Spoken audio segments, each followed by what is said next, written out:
안녕하세요. 크립토 노마드입니다. 증시와 암호화폐 시장 전반이 쑥대밭으로 변한 모습입니다. 미국 증시도, 한국 증시도, 비트코인도 모두 엉망입니다. 설마 이런 수치를 이렇게 빨리 바라보게 될까 미처 생각하지 못했던 분들이 더 많으실 것 같습니다. 설마 했는데 비트코인은 22,000달러 아래로 내려갔습니다. 가장 중요한 지지라인이라고 할 수 있는 200주 이동평균이 깨진 겁니다. 지금까지 비트코인은 역사적으로 200주 이동평균을 지켜왔었고 설사 여기가 깨지더라도 곧장 꼬리를 말고 올라와서 반등하는 모습을 보였습니다. 문제는 이번에는 조금 다를 수 있다라는 데 있습니다. 비트코인 2만 달러 가능성은 현실화될 수 있는 가능성으로 번지고 있고 혹시라도 여기까지 뚫리게 되면 17,000달러까지도 염두에 둬야 합니다. 진짜 최악은 고점 대비 80% 하락 수준인 14,000달러 부근입니다. 지금 비트코인의 추가 후퇴 가능성을 열어두게 만드는 것은 시장 안에도 요인이 있고 시장 밖에도 요인이 있습니다.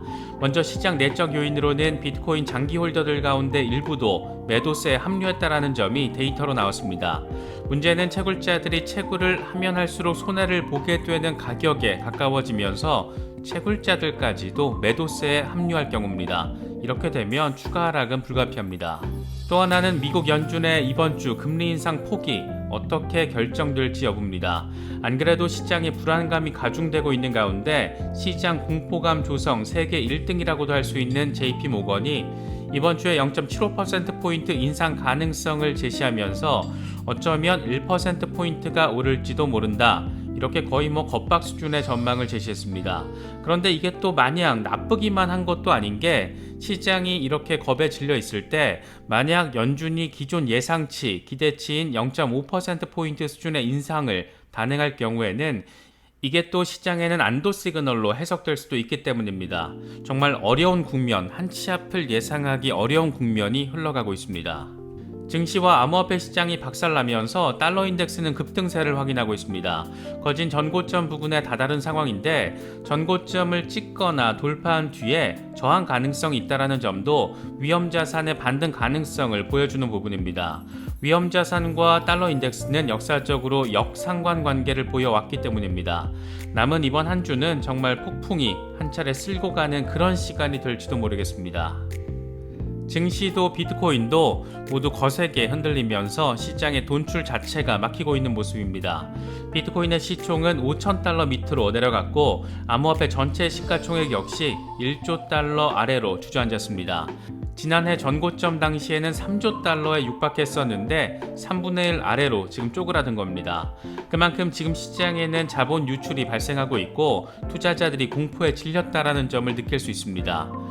손절하고 시장을 떠나는 경우라면 어쩔 수 없겠지만 그게 아니라면 여러 소식들 잘 참고하시면서 시장 바라보시고 나름 최선의 대응책 설정하실 수 있으면 더 좋을 것 같습니다. 본격적인 시작에 앞서서 좋아요와 구독 또 알림 설정 꼭 부탁드리겠습니다. 영상 제작에 아주 큰 도움 된다는 말씀 함께 드립니다. 그럼 시작하겠습니다. 먼저 비트코인 상황입니다. 상황 자체는 무척 아주 많이 어렵습니다. 설마 했던 200주 이동평균선 22,000달러가 결국에는 뚫렸습니다. 역사적으로 200주 이동평균은 비트코인의 가장 중요한 지지라인으로 역할을 해왔고 일시적으로 뚫리더라도 곧장 급격한 반등세를 보여줬는데 이번에는 조금 다른 것 같습니다. 지금 상황이 비트코인 시장의 내적 문제가 아니라 전세계 인플레이션 악재로 인한 투자 시장의 글로벌 충격이라는 점에서 전반적인 글로벌 상황 자체가 과거와는 다르긴 다릅니다. 공포 탐욕 지수는 하루 전보다 3포인트 하락한 8을 기록하면서 극단적인 공포 단계가 더 악화된 상황입니다. 이 지수가 한 자리 숫자를 보는 것 정말 오랜만인 것 같은데 그만큼 극도로 투자 심리가 위축돼 있다는 점을 확인할 수 있습니다. 비트코인 도미넌스도 크게 빠졌는데 하루 전에 48%에 자리하고 있다가 현재 46%대로 후퇴했습니다. 시장 자체가 위축이 되면서 비트코인의 시장 지배력도 그만큼 빠진 것으로 바라볼 수가 있습니다. 시장이 얼마나 공포 상황인지는 쪼그라든 암호화폐 시가총액 상황만 놓고 봐도 확인할 수가 있습니다. 지난해 11월 비트코인이 전고점을 찍었을 때 3조 달러에 육박하면서 정점을 찍었었는데 반년이 조금 지난 사이에 무려 2조 달러 이상이 증발했습니다. 암호화폐 전체 시가총액이 1조 달러 아래로 내려온 것은 2021년 1월 이후에 지금 처음 있는 일입니다. 요 며칠 참 비트코인 시장에서 처음 있는 일 참 많이도 생기는 것 같습니다. 비트코인의 가격 전망과 관련해서 코인텔레그래프의 기고가 라케시 우페드히에는 비트코인 곰세력이 중요 지지라인인 26,700달러 아래로 가격을 끌어내리면서 하락세가 다시 시작됐다라고 진단했습니다. 그러면서 곰세력은 계속 약세 압력을 유지하면서 22,600달러까지 떨어뜨렸는데 지난 며칠 동안의 급격한 하락은 RSI를 과매도 영역으로 끌어들였다. 이건 안도 랠리나 조정이 며칠 안에 있을 가능성을 의미하는 것이다. 회복세가 이루어지더라도 26,700달러와 28,630달러 사이에서 매도에 직면할 가능성이 높다. 곰세력이 이 영역을 저항으로 전환하면 감정은 여전히 부정적이라는 것을 의미한다. 이럴 경우에 트레이더들은 하락세를 재개하기 위해서 한 번 더 시도를 할 수 있다. 22,600달러 아래로 떨어지면 심리적 수준인 2만 달러까지 하락할 수도 있다. 황소 세력이 가격을 28,630달러 위로 밀어붙이고 유지를 할 경우에 곰 세력이 주도권을 잃을 수 있다는 것을 시사한다. 이렇게 분석했습니다. 문제는 지금 22,000달러까지도 깨졌다라는 데 있습니다. 이번 폭락이 좀 더 어렵게 느껴지는 것은 비트코인 장기 보유자들 가운데 일부가 매도세에 합류했다라는 소식도 더해지고 있기 때문입니다. 블룸버그는 이번 주 시작과 함께 비트코인 가격이 20% 하락하면서 장기 보유자들이 매도세에 합류하고 있다라고 스위스 UBS의 분석을 인용하면서 보도했습니다. 이와 관련해서 제임스 말콤 UBS 연구 책임자는 현재 비트코인 가격은 투자자들의 평균 매수 단가 23,500달러를 하회한다. 이전까지 수익 상태였던 장기 보유자들조차 손실을 입을 가능성이 커진 상황이다. 또 비트코인 채굴자들이 에너지와 설비 투자 등 높은 운영 비용을 견디지 못해서 보유하고 있는 비트코인을 매도할 경우에 가격이 추가 하락할 수 있다라고 내다봤습니다. 이와 관련해서 밀러타박의 수석 전략가 매트 말리는 2017년 12월의 고점인 19,041달러를 주시해야 한다. 2020년 해당 지지선을 돌파했을 때 비트코인의 가파른 상승세가 탄력을 받았다. 이번 하락장에서도 이 구간은 지켜내야 한다라고 말했습니다. 비트코인 강세론자들은 지금 이 바닥 언저리라는 점에 대해서 강조하고 있습니다. 익명의 분석가 크립토카퍼의 경우에는 이런 상황은 바닥 포메이션과 비슷하다 이렇게 짧게 멘트를 했는데 함께 공유한 차트를 보면 파란색으로 표시된 2만 달러에서 2만 1000달러 구간이 바닥이고 여기서 지지를 받고 2만 4000달러 부근에서 지지 테스트를 진행한 뒤에 6월 하반기로 지나가면서 다시 3만 달러를 향하는 상황이 표시되어 있습니다. 또 다른 분석가 렉트 캐피탈의 경우에는 비트코인의 RSI가 지난번 2015년과 2018년에 약세장 바닥 수준으로 접근하고 있다라고 밝히면서 이제 거의 바닥을 찍었다라는 점을 설명했습니다. 이번 주 시작과 함께 상황이 진짜 얼마나 험악하게 펼쳐지고 있는지 다시금 느끼게 만드는 부분입니다. 비트코인도 비트코인인데 셀시우스 4대 후폭풍을 온몸으로 받고 있는 이더리움의 상황도 심각합니다. 이더리움은 무려 1100달러대까지 후퇴하면서 하루 사이에 15% 넘게 빠졌고 일주일 사이에 35% 수준의 폭락을 확인하고 있습니다. 알트코인 대장으로서의 체면을 아주 제대로 구기고 있는데 문제는 추가 하락 가능성도 존재한다라는 데 있습니다. 이더리움 시세와 관련해서 라케시 우페드히에는 이더리움은 필수 지지라인이었던 1700달러가 깨지면서부터 곰 세력의 통제권 안에 들어갔다. 이건 다음 구간으로의 하락세를 알린 것이다 라고 진단했습니다. 그러면서 6월 11일 매도세가 모멘텀을 얻기 시작했고 강력한 지지라인인 1300달러가 뚫리면서 거래자들의 포지션 덤핑이 발생했다. 지난 3일 동안 공격적인 매도세는 RSI를 22 아래로 떨어뜨렸다. 역사적으로 이더리움은 RSI가 21에 가까워지면 안도 랠리를 시작한다.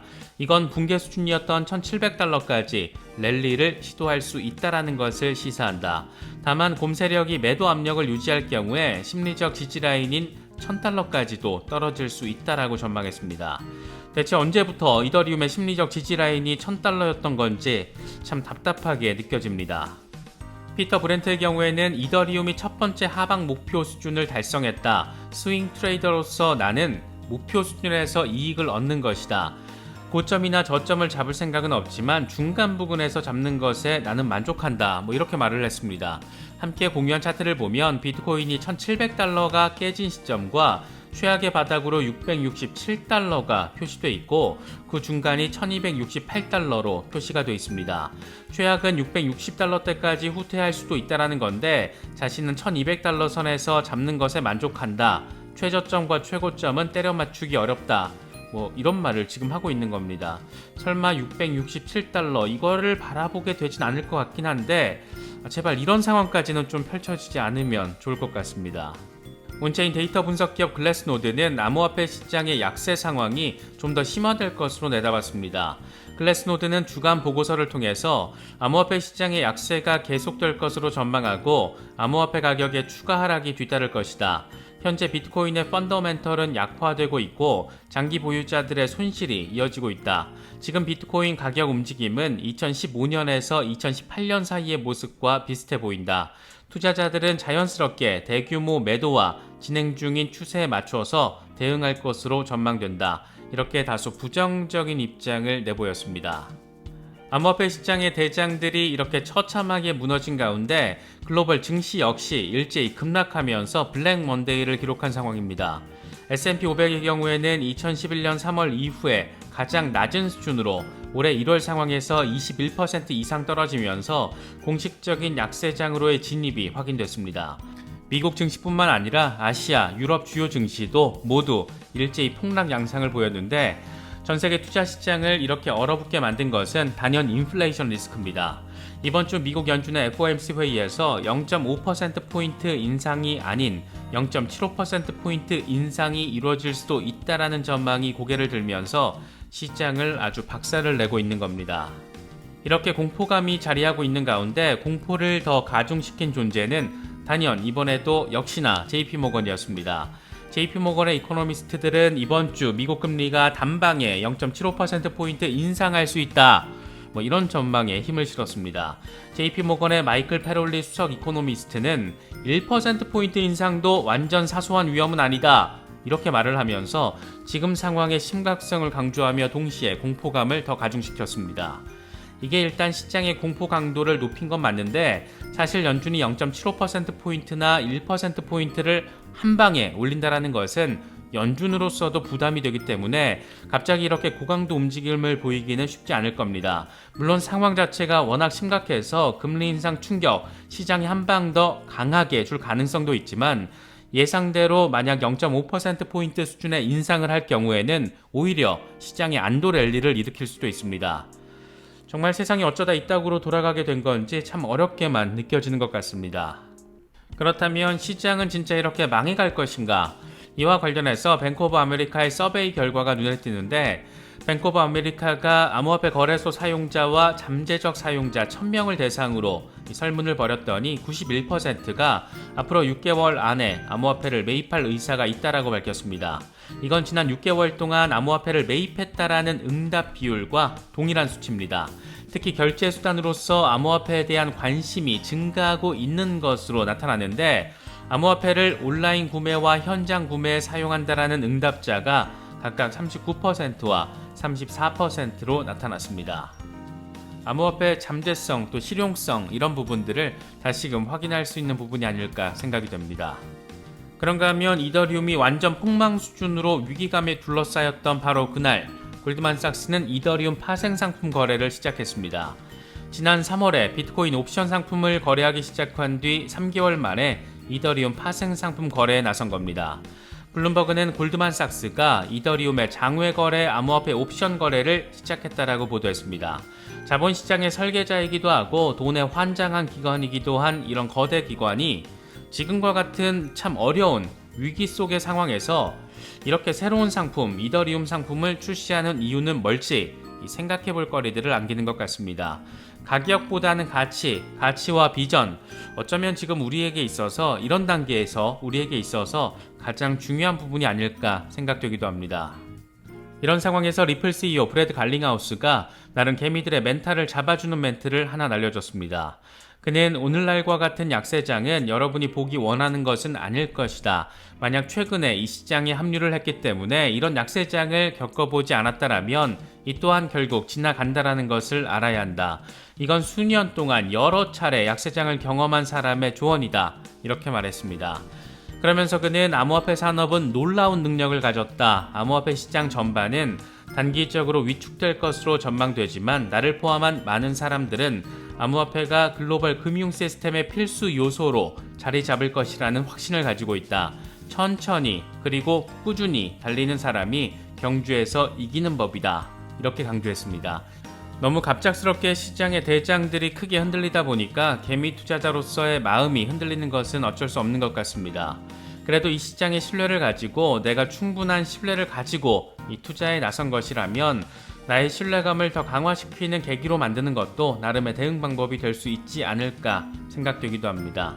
분명 어려운 시간이고 이런 어려움이 좀 더 이어질 가능성도 존재하는 만큼 이럴 때일수록 코인이나 주식의 가격보다는 가치를 바라보면서 비전을 그려보시는 것은 어떨까 그런 생각이 들기도 합니다. 여러 소식들 잘 참고하실 수 있으면 좋겠습니다. 이번에 준비한 영상은 여기까지입니다. 영상이 도움이 되셨다면 좋아요와 구독 또 알림 설정 꼭 부탁드리겠습니다. 영상 제작에 아주 큰 도움 된다는 말씀 함께 드립니다. 언제나 성토하시기를 기원하겠습니다. 시청해주셔서 감사합니다. 지금까지 크립토 노마드였습니다.